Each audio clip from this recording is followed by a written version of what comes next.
بسم اللہ الرحمن الرحیم۔ السلام علیکم ورحمۃ اللہ وبرکاتہ۔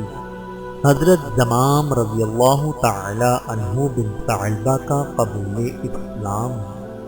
حضرت زمام فطرتاً سلیم الطبع تھے، چنانچہ زمانہ جاہلیت میں بھی جب سارا عرب طرح طرح کے فواحش میں مبتلا تھا، جماعت کا دامن اخلاق ان سے محفوظ رہا۔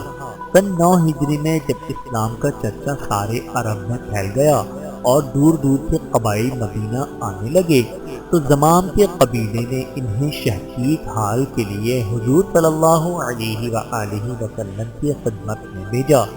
جس وقت یہ پہنچے اس وقت آپ مسجد میں تشریف فرما تھے۔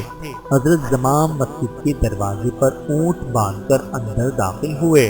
حضور کے گرد صحابہ کا مجمع تھا۔ زمام سیدھے آپ کے پاس پہنچے اور پوچھا، تم میں عبد المطلب کا پوتا کون ہے؟ حضور صلی اللہ علیہ وآلہ وسلم نے فرمایا، میں ہوں۔ زمام نے کہا، محمد صلی اللہ علیہ وآلہ وسلم؟ فرمایا، ہاں۔ اس کے بعد زمام نے کہا، اے ابن عبد المطلب، میں تم سے سختی کے ساتھ چند سوالات کروں گا، تم آزردانہ نہ ہونا؟ فرمایا، نہیں، آزردہ نہ ہوں گا، جو پوچھنا چاہتے ہو پوچھو۔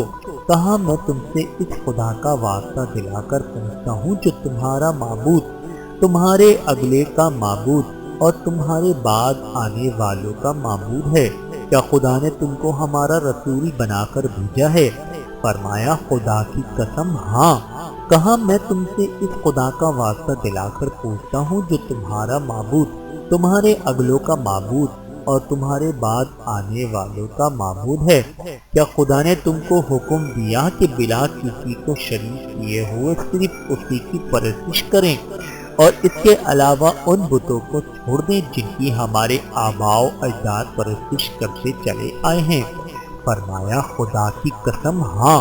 پوچھا، میں تم سے اس خدا کا واسطہ دلا کر پوچھتا ہوں جو تمہارا معبود، تمہارے اگلوں کا معبود اور تمہارے بعد آنے والوں کا معبود ہے، کیا خدا نے تم کو حکم یہ دیا ہے کہ ہم 5 وقت کی نمازیں پڑھیں؟ حضور نے اس کا جواب میں کہا، میں دیا۔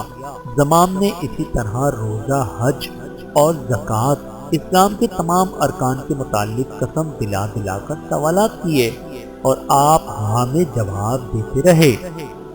یہ سوالات کرنے کے بعد زمام نے کہا، میں شہادت دیتا ہوں کہ خدا کے سوا کوئی معبود نہیں اور محمد صلی اللہ علیہ وآلہ وسلم اس کے بندے اور رسول ہیں، اور میں عنقریب ان تمام فرائض کو پورا کروں گا اور جن جن چیزوں سے آپ نے منع فرمایا ہے انہیں چھوڑ دوں گا، اور میں کسی قسم کی کمی اور زیادتی نہ کروں گا۔